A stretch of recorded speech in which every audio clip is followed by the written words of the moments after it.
Hello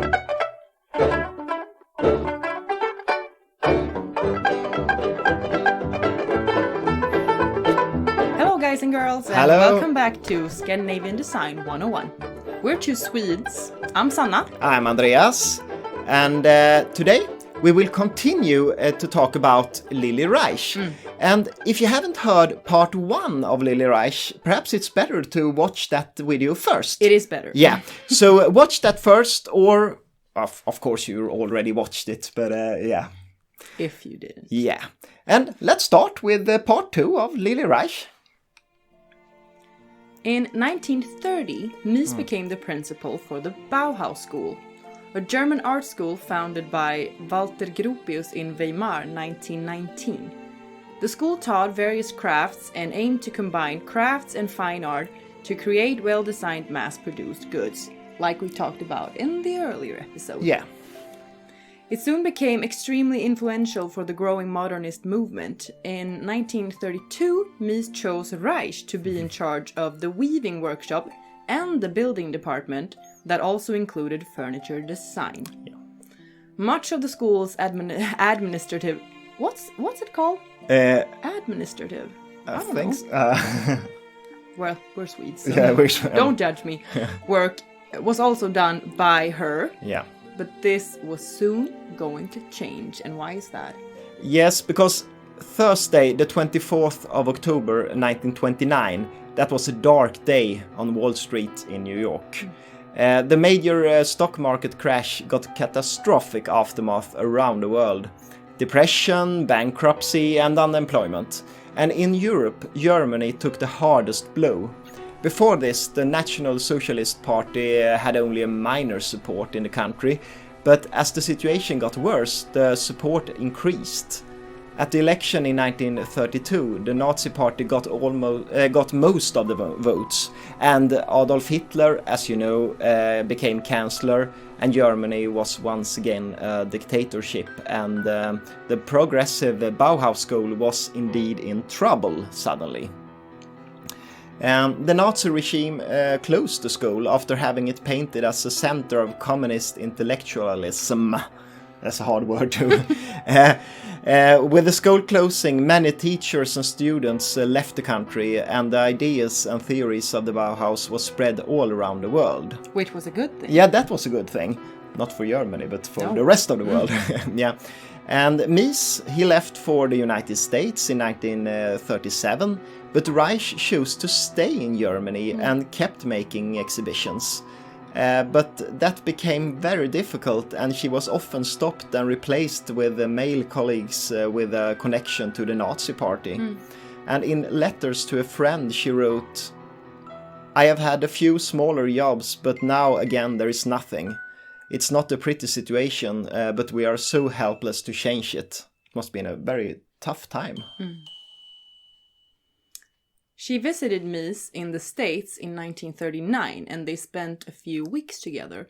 But for some reasons, she didn't stay. She returned to Germany just when the Second World War broke out, and the two would never meet again. But her significance for his career didn't stop here.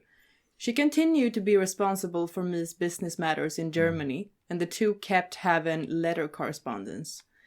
Thanks to Reich, more than 4,000 drawings were saved from Mies' office in Berlin before the war ruined the capital. In November of 1943, Reich's office in Gentinerstrasse, right? Yeah. My German is improving. Yeah. Was hit by bombs from a British plane, and much of her work was forever lost. Until the end of the war, Reich was forced to work with military engineering. Poor and beaten, she devoted her last years to try to re-establish the Werkbund, but that was something she never got to see happen. Lilly Reich died from cancer just 62 years old in 1947. Yes. And still today, a lot of furniture is produced under the name of Mies van der Rohe. And the company that owns the copyright is Knoll International. And best known is, of course, the Barcelona share, which has become a true design classic and status symbol. You can see it in every interior magazine and in movies and everywhere. And it's an exclusive share, and the price is, it's $7,000 or $8,000 US or something for one share. So it's new share. So it's exclusive. And today, if you go to the Knoll webpage and search for Barcelona, you can see that it was designed by Ludwig Mies van der Rohe in 1929. And the steel of each share today is imprinted with a Mies signature together with a text Knoll Studio. And Reich isn't mentioned with a single word, actually. This leads also to the fact that design dealers and auction houses doesn't mention Reich either. And the same thing applies for not just the Barcelona share, but a lot of other design items. And for example, the Barcelona daybed designed the year after the Barcelona share. And the first daybed with tubular steel legs was used in a Berlin apartment designed by Mies and Reich in 1930. And this first model was in fact designed by Lilly Reich. And even though it had back cushions and divided seat, it was without doubt the predecessor to the daybed we can see today. But nevertheless, today the Barcelona daybed is attributed to Mies alone. And it's important, I think, to note that it was Mies himself who sold the Barcelona copyright to Knoll, and that was after the death of Lilly Reich. And the drawings that Reich had saved from the war were for a long time stuck in Eastern Germany. But in 1964 he was able to bring them to the US, and then he donated them to the MoMA in New York. And with that, he secured his place in the design history. Smart move. Yeah. Reich's close collaboration with Mies for about 15 years is not something that gets much attention today at all. And why is she not getting any of the credit? Is it that the knowledge about Reich's contribution is something newly discovered? No. No, it's not.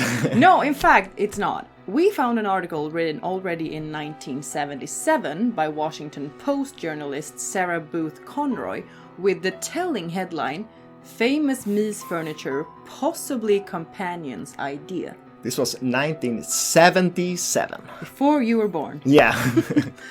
The article is based on the work of Ludwig Glaeser. Yeah, I think so. Don't really know how to pronounce his name. But he was the curator for the Mies van der Rohe archive at MoMA. His importance for our understanding of the Mies and Reich collaboration is huge. And in the article, one can read, "To the design world, the impact is similar to what would happen if the Louvre director announced he believed that Leonardo da Vinci's lover helped paint the Mona Lisa." That's a very telling quote. Yeah. And Glaeser presents a lot of evidence proving the furniture were a collaboration, not the work by Mies alone. Yeah. All the famous furniture was designed during the years Mies and Reich lived together and worked together. He says, "It is certainly more than a coincidence that his involvement in furniture and exhibition design began in the same year as his personal relationship with Lilly Reich." Yes. Former employees and clients have told about her extensive role. And Glaeser said, Mies, according to one of his employees from the years, rarely solicited anybody's comments, but was always eager to hear her opinion. The nature of such collaboration makes it nearly impossible to sort out ideas and hands.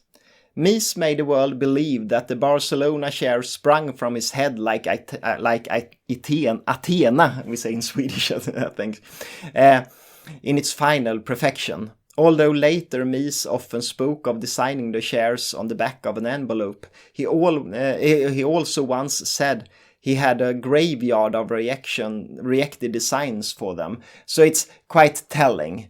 He wanted the world to believe that he designed it in like a minute and this is my idea. But in fact, it was a long process.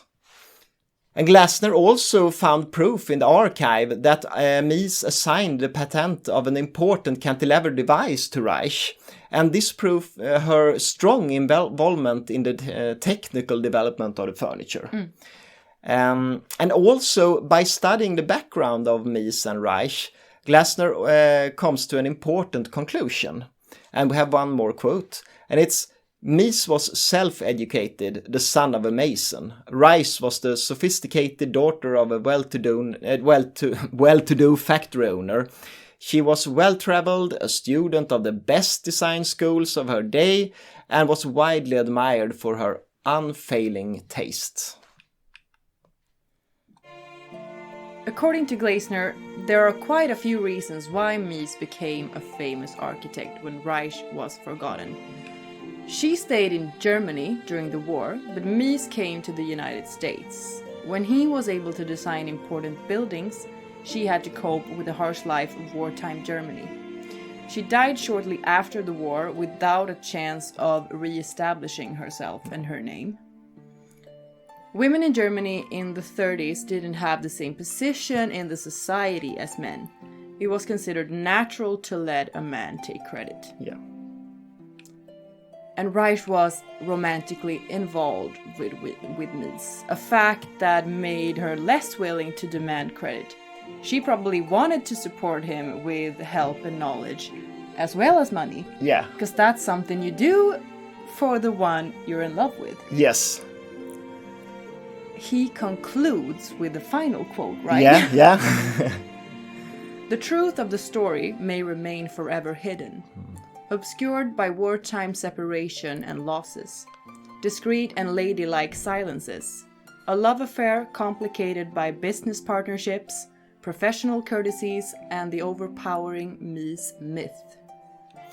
Yeah, and it is a well-known fact that the myth of the male genius has formed the way we understand design history and all history, in fact. Art history. Yeah. I studied art and we talked about the male genius a lot. Yes, and we asked Vera Gran, who's senior lecturer at the Department of Gender Studies at the Linköping University, to give us her view on why that's so. Det manliga geniet, det är ju en bild som omhuldas och har omhuldats och fortfarande omhuldas konstant, kan man säga, i vårt samhälle. Man lyfter upp och formar det män gör som någonting verkligen exceptionellt och egenartat som verkligen bör hyllas och ställas på en piedestal.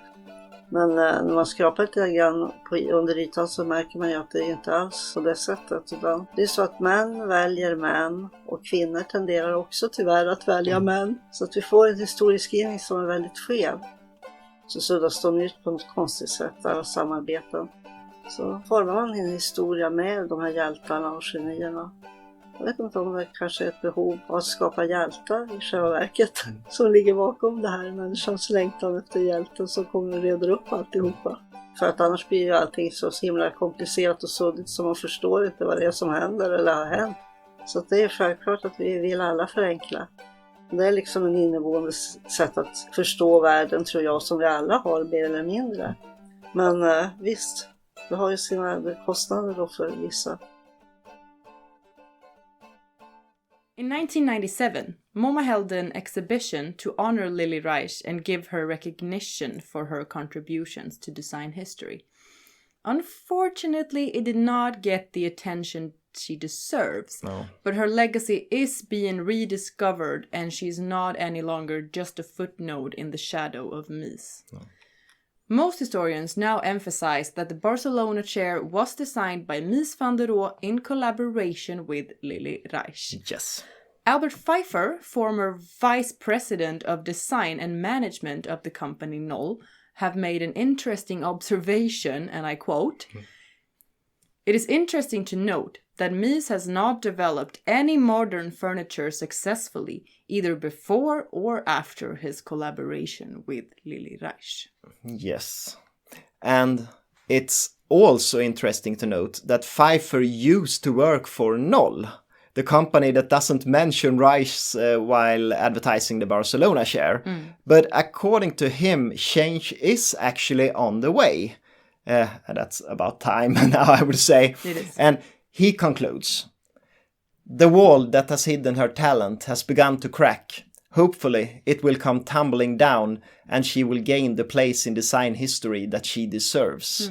And that's a very good thing. And we really hope that... that is true. We will do our little part in making Lilly Reich a big name, because she was a talented designer and extremely important for the modernist movement. I think they get that now. Yeah. Hope you enjoyed this little series of Lilly Reich. Yeah. And if you liked it, please click thumbs up. And subscribe! Yeah! And as we always say, if you like design, follow us on Instagram. We're called Scandinavian Design 101. Really we have daily posts about modern and Scandinavian design. And thanks for watching. Thank you, bye! Thanks!